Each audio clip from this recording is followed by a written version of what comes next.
Tapos sabi nila, ako daw yung hindi mapagkatiwalaan. Eh, hindi na lumalabas yung video. Wala nakakaalam ng video.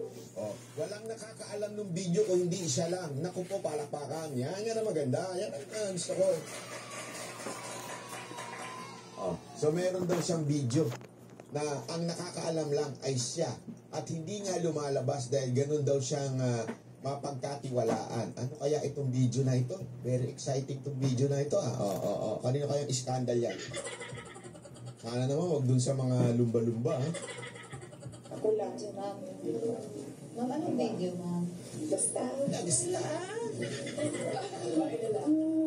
Ma'am, ano talaga po yun? Ikaw talaga. Sabi yung gender, alam niya na agad kung sino eh. Naku po, patay talaga tayo. Ano masasabi mo dyan, ha? Sekretary Apalos? Ano masasabi mo? Ikaw talaga. Anak ka ng tutang kalabaw. Eto, malinaw ba sa malinaw?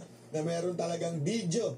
Etong si VP Sara Duterte. Ang tanong natin, ano kaya itong video na ito?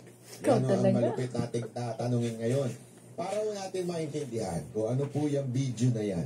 Kailangan po natin mapakinggan yung konteksto kung ano ba pinag-uusapan nila at ano yung question at that time. Kasi mahaba po yung ihimayin nga natin yung presko ni Madam VP Sara. At mahaba po, marami po siyang topic na pinagsasabi. Kaya nga sabi niya doon sa una, para hindi magulo per topic tayo para hindi tayo yung talon ng talon. Kung ano yung pinag-uusapan dito, biglang tatalon sa iba. Kung ano muna yung topic, yun muna ang pag-uusapan natin. At etong part na to, dito niya sinabing may video siya. Ano ba yung part na yon? Okay? At mamaya, meron akong hinala. Sasabihin ko sa inyo sa ending. Ikaw talaga. May hinala ako kung ano yung video na yun. Ikaw talaga. Pero ito muna yung context ng video na yun. Ito yung tanong na yun, ha? Malinaw ho, ito. Ikaw talaga. Sorry, times and we'll be asking this again. Kasi kagabi lang may sinabi rin si former Senator Trillanes ng articles of impeachment. Sino ba sa tingin mo ang talagang nasa likod nitong umumungo? Kasi kami, we always ask sa Congress. Ang lagi naman sinasabi kung mayroon mga impeachment, naririnig nila, sa'yo daw po. So, susunod we have to ask again. So, ang topic, impeachment.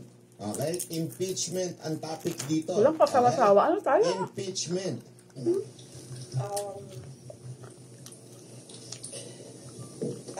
Kinote ko naman na si Representative Castro, di ba? Sa kanya nagsimula yan. Ikaw talaga.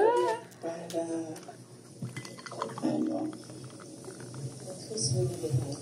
meron akong mga notes ng quotes dito. Sarap. Ayan na.